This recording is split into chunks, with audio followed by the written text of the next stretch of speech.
Parliament की building में कल जो हुआ या पिछले वर्ष जो हुआ, मैं कहता हूं नासमझ लोग हैं सर कि छत टपक रही है, बाल्टी लगी हुई है, पूरा हिंदुस्तानी फिल्मों का सीन है।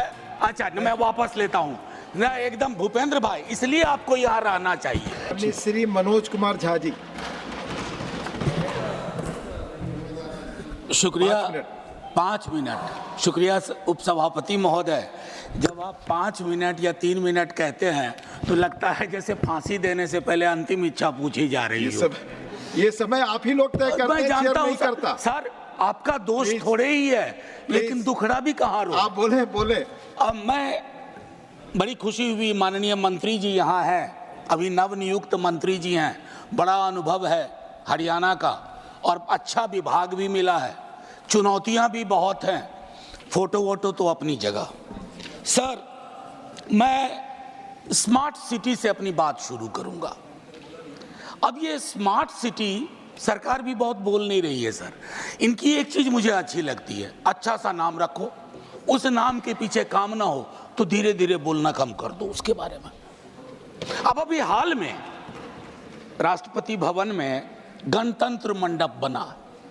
साहब, गणतंत्र का मंडपीकरण नहीं होना चाहिए, ये उचित नहीं लगता है। बहरहाल उपसभापति महोदय, विजय साई रेड्डी जी, प्रियंका जी, इन लोगों ने बड़ी चिंता व्यक्त की पार्लियामेंट की बिल्डिंग में कल जो हुआ या पिछले वर्ष जो हुआ। मैं कहता हूं नासमझ लोग हैं सर। ये तो विशुद्ध भारतीयता का एहसास कराता है कि जब बाल्टी से पानी सर टपक रहा हो। शब्द चेक कर लीजिएगा, नासमझ शब्द। अच्छा, मैं वापस लेता हूं ना, एकदम भूपेंद्र भाई, इसलिए आपको यहां रहना चाहिए। मैं ये कहना चाह रहा था कि मेरे साथियों ने शायद इसकी मर्म को नहीं समझा कि छत टपक रही है, बाल्टी लगी हुई है, पूरा हिंदुस्तानी फिल्मों का सीन है। मैं इसलिए उसके लिए शिकायत ही नहीं करूंगा, बस शिकायत नहीं करूंगा। सर, मेरी दूसरी चिंता है कि स्वच्छ भारत अभियान में गांधी जी के चश्मे को हम टांग देते हैं।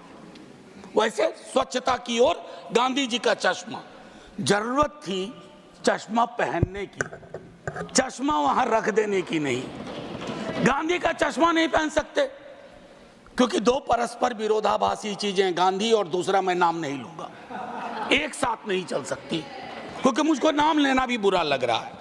सर, तीसरी मैं मंत्री जी को कहूंगा, स्ट्रीट वेंडर्स शहरों की रीढ़ होते हैं, उनके साथ न्याय कीजिए। नाइंसाफी हो रही है उनके साथ, आपकी नीतियां कुछ बनती है, पुलिस प्रशासन किसी और तरीके से एक्ट करता है, और उस मद में जिसको हम कहते हैं पीएम स्वनिधि, आपका एलोकेशन भी 30% कम हो गया। तो मैं आपसे आग्रह करूंगा उसको देखिए। आईईसी स्वच्छता में, आईईसी में एलोकेशन कम हो गया है, अमृत में आधा काम भी नहीं हुआ है, प्रोपेगेंडा अपनी जगह। और मैं एक चीज कहूंगा माननीय मंत्री जी को आपके माध्यम से, सर, शहरीकरण की जरूरतों को गांव को समझे बगैर नहीं किया जा सकता। जब तक ग्रामीण पलायन, ग्रामीण अर्थव्यवस्था, उस पर आपकी नजर नहीं होगी, आपकी पकड़ नहीं होगी, तब तक शहरों में लोग आएंगे, आप एकोमोडेट करने में फेल करेंगे। आपके बदले कल को हम हों तब भी वो दिक्कतें होंगी। मैं एक चीज और भी उसमें कहूंगा, संपत्ति का असंतुलन भी शहरों में बहुत दिखता है सर। एक चीज और कहूंगा, हमारे शहर जब बनते हैं, कोई बिल्डिंग बनती है, तो आपको श्रमिक लगातार चाहिए, मजदूर लगातार चाहिए, और वो मजदूर जब आपको बिल्डिंग बना के देता है, उसके बाद वो मजदूर आपको भारी लगने लगता है। वो जहां रहते हैं उसको आप स्लम कहते हैं, और उस स्लम को अपनी नजरों से दूर करना चाहते हैं। स्लम हमारी नीतियां पैदा करती है। स्लम में रहने वाले हमारी आपकी तरह के लोग हैं, उनके बारे में दृष्टिकोण साफ होना चाहिए। और ये सैटेलाइट मेट्रोपोलिस नहीं कि एक स्लम रिहैबिलिटेशन किया, दिल्ली से 40 किलोमीटर दूर जाके रख दिया। कैसे काम करेंगे, कैसे रोजगार चलेगा?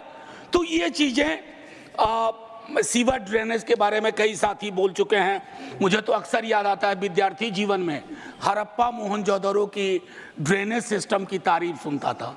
सर अगर टाइम मशीन हो तो वापस चला जाए, वो ज़्यादा बेहतर था। मैं और एक आखिरी चीज़ करूँगा सर, आज़ादी के बाद अपने देश में multi caste multi community housing society बननी शुरू हुई थी सर। आज वो सारी चीज, आखिरी 30 सेकंड सर, आज वो सारी चीजें खत्म हो गई। जातियों के नाम पर हाउसिंग सोसाइटी है, समुदायों के नाम पर हाउसिंग सोसाइटी है, और कुछ समुदाय के लोग किसी भी सोसाइटी में नहीं रह सकते। ये हमारी राजनीति और नीति ने तय कर दिया है। शुक्रिया सर, जय हिंद।